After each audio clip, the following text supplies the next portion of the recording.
All right, I know a lot of you are on edge about the huge Toyota recall. 2.3 million cars recalled because they could suddenly accelerate. Is hitting home to many of you. One man in Louisville is in the hospital in intensive care. He crashed his brand new Toyota Camry trying to park his car next to a creek. Says the car just wouldn't stop. Listen as his wife talks about just how terrifying it was. He said the car just accelerated, and when it did, they flew off the cliff into the creek. The car flipped over, and they felt water coming up in the car. Again, we don't know for sure if the accelerator is to blame in this specific case, but Toyota just announced today it has come up with a fix. But 2.3 million cars, how long will that take? We'll take your calls on this. Please call in. 1-877-TEL-HLN is the phone number. We're happy to have with us Lauren Fix. She's an auto analyst, author of the book Lauren Fix's Guide to Loving Your Car is what we're trying to say. Lauren, good to have you on the show again. Okay, if I own a Toyota, how worried should I be right now? Should that car stay in the garage or what? Well, I think it's a personal thing. I mean, it's amazing. Some people, I would drive it with the understanding of what to do if you do have a problem. I mean, you paid for the car, you're making payments on it. I would go out and drive it. I would be very aware if you felt any unintended acceleration. If that's the case, here's the smart thing to do. Now, I'm an SAE engineer as well as an ASE certified mechanic, which means I'm certified all over the place when it comes to safety. But I'm going to tell you right now, if you have a problem, keep in your head, move the car to neutral, then put on your four ways and coast to the side of the road and shut the car off. And they're not giving advice, which is one of the things that really bothers me is that Toyota's not giving advice. There's no one giving advice other than a bunch of people from all different walks of life saying, oh, hit the brakes. And I'm telling you, I would be worried if that were the advice and that's all I had to work with. And if you've got one of these cars, you want to make sure that if you are one of the cars that's going to be recalled, that you get it taken care of as soon as that fix becomes available. Don't think I've never had a problem. Why should I bother? Okay, so again, yeah, I had heard that too about slamming on the brakes. So you're saying neutral, coast, if anything funny's going on, right?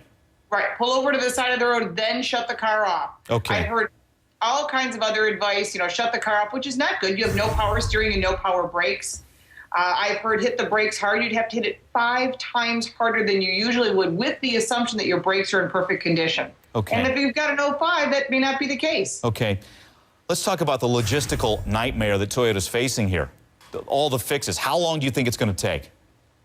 Well, there are many dealers that are offering to be open 24 hours a day, and I think that's really great, and that's really good customer service, which is what Toyota is known for. So I think from a dealer level, I think they're going to be fantastic. They'll do anything they have to make a customer happy, if that means a rental car, take your car in on trade. I think the problem is going to be from a national branding standpoint.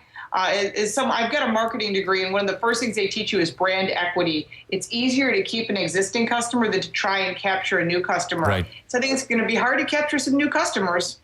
Okay, let's listen to Jim Lenz, President Toyota USA, what he had to say a little bit earlier as they battle this situation. Let's listen. I want to sincerely apologize to Toyota owners.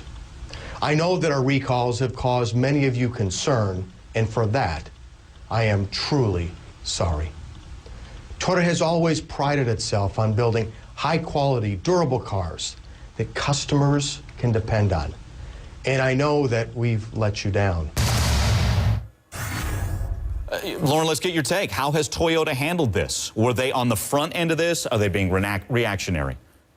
I think they're being reactionary. Jim Lenz is a great guy, and he truly probably is unbelievably sorry that that this has happened. But it's not about him. It's about the company and the brand equity that they've earned. They're big car manufacturers. They do put out good quality cars. Unfortunately, this quality glitch, as you might want to say, is something other car manufacturers have run across as well. But if you go back and you look, NHTSA's had, National Highway Traffic Safety Association is NHTSA. They've had quite a few complaints over the last years. And I know we had the floor mats, which I thought was a little bit strange. Mm-hmm. But now we're at 19 deaths over unintended accelerations. We've had hundreds and thousands of damaged vehicles, some of which you can't count and some we do know about. And these are concerned because Toyota will come back strong. There's no doubt in my mind. Mm-hmm. But if you've got a Lexus, you've got a Toyota, or even a Pontiac Vibe, which is a Toyota Matrix that's been relabeled, make sure to contact the manufacturer. If you've got a Pontiac, obviously contact any General Motors dealer. All right. But really, this is something you don't want to play with. Many people have said, and I put out on my blog as well as on my Facebook and my Twitter, what do you think? the feedback has been mixed. I mean, many people are Toyota lovers. They always will be. Yeah. And then there are those that they may never, ever gain back. And that's good for the other manufacturers. It may be good for GM and Ford, who definitely have lost a lot of their customers. Right. Well, they got a lot of making ups to do. Okay. Lauren, great to have you Take some aboard. time. Yeah. Lauren Fix, thanks again. We appreciate it. Coming up.